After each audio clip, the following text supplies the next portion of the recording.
Hello everyone, it's Greg from Edinburgh and Linlithgow Renaissance Fencing Academy here. So I have another video for you today. Firstly, a quick apology though, it has been quite a long time since my last video. I don't have as many opportunities to record these days as I have done in the past. I will continue to make videos, but it'll be at a much lower rate of frequency than before. But anyway, the channel is still alive and I will still make stuff. Okay, today's video is focused on Capoferro's rapier system, so an Italian style from the early 17th century. And I want to talk about how to generate power and control when you're using your sword in this style of fencing. This can be an issue for many people as the weapons are relatively big and relatively heavy. Now, I would say a mistake that many people make straight off is they confuse the rapier with the small sword. The small sword can be easily and quickly manipulated using only the hand and the arm, as they typically weigh 500 grams or less. Rapiers are much bigger and heavier.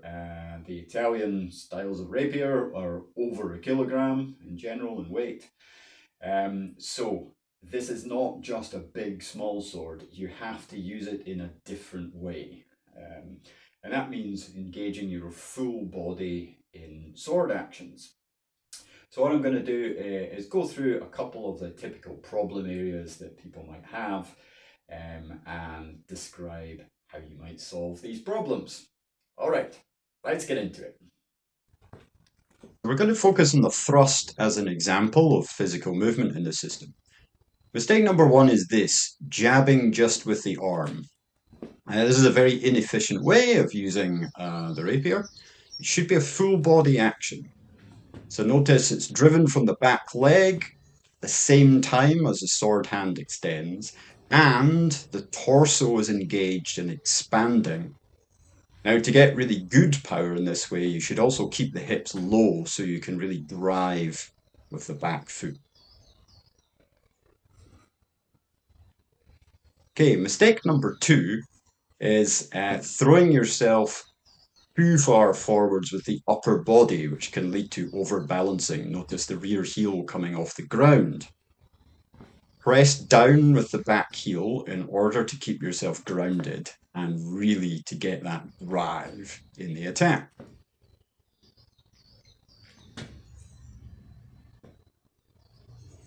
Mistake number three is to make huge big lunges, which leaves you overextended and sometimes off balance.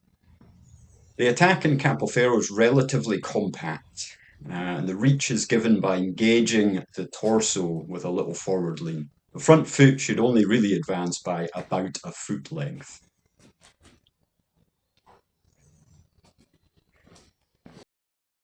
So this is the famous lunge diagram from Capoferro's treatise of 1610. So notice all the features I just described.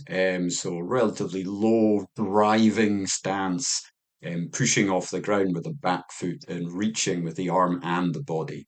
And this same mechanic of engaging the core muscles and the rear leg at the same time as the arm should also be applied to other movements with the sword, such as parrying or finding the opponent's blade. So that's as much as I want to cover today. Hopefully that's given you a few good tips for improving your own form in this style of fencing. So I'll be back at some point with another video. But for now, take care everyone, and I'll see you next time. Bye.